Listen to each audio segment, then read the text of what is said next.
Tu as la religion, alhamdulillah, tu as tout. Même si financièrement ça va pas, même si dans ta vie de couple ça va pas, même si tu attends jusqu'à maintenant de te marier ou d'avoir un poste ou décrocher un diplôme ou tu as des problèmes dans le travail, on peut patienter face à toutes ces épreuves. Mais par contre, perdre le dîn, c'est te mettre en danger dans l'autre vie. Parce que vous le savez, on vous l'a dit plusieurs fois, on est dans cette vie pour préparer l'autre. Nous, en tant que musulmans, on sait qu'on n'est pas ici éternellement et que tôt ou tard, on va quitter la dunya. Nous, musulmans, on doit garder en tête, c'est que la chose la plus précieuse et la plus importante que l'on a dans notre vie, c'est notre religion. C'est notre capital. Accroche-toi à ta religion. Nous vivons une époque pleine de troubles, pleine de fitan, où certains sont musulmans, bien attachés à la sunna, puis après une épreuve, ils basculent. Ils basculent dans le rang des insouciants, voire de ceux qui vont totalement abandonner la religion. Ayadan billah. Combien on voit de musulmans et de musulmanes qui viennent nous voir en nous disant « Je me sens mal ». Et quand tu creuses, tu vois qu'il s'est totalement détaché de la religion. Mais tu veux vivre comment? Tu veux vivre la paix, la quiétude, la sérénité, le bonheur en étant loin d'Allah? Allah Ta'ala il a dit celui qui se détourne de mon rappel, tu te détournes du Coran, tu te détournes de l'islam. Allah il dit, il mènera certes une vie pleine de gêne. Ta vie elle va être difficile loin d'Allah. Tu as besoin de cette spiritualité. Tu as besoin de recharger ton cœur avec les paroles d'Allah, avec l'adoration d'Allah, avec le fait de te rapprocher d'Allah jour après jour et de faire le nécessaire. Pourquoi? Pour gagner la satisfaction d'Allah Azza wa Jalla. Mes chers frères et sœurs, retenez une chose, c'est que l'islam, c'est notre capital. Et Allah Tabaraka wa Ta'ala il dit Inna ad-dina 'inda Allah al-Islam. Certes, la religion acceptée d'Allah, c'est l'islam. Le musulman, il doit faire le nécessaire. Pourquoi?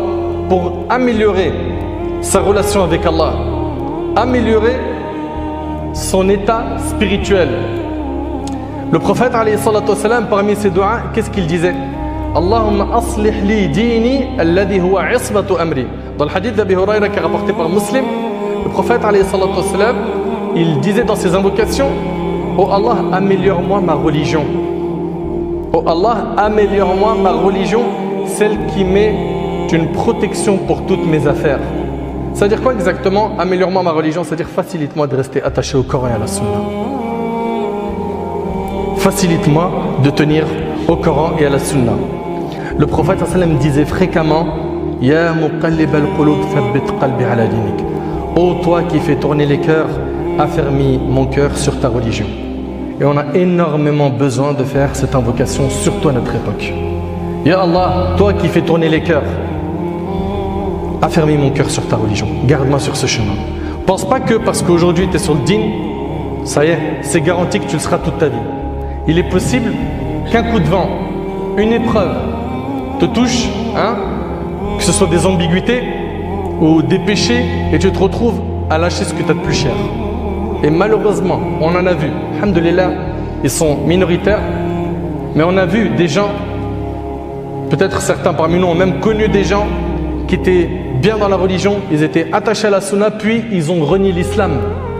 Personnellement, j'en connais.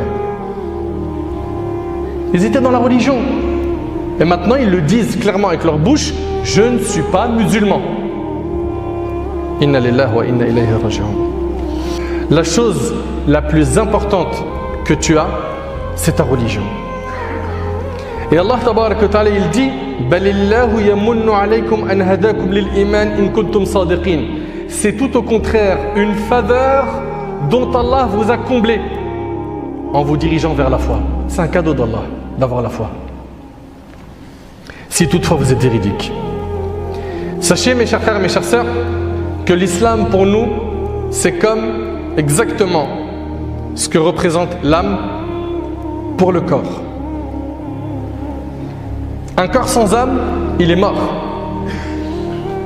Nous, sans l'islam, on n'a plus de vie. On n'a plus de vie spirituelle. On coupe notre lien avec Allah Tabaraka wa Ta'ala.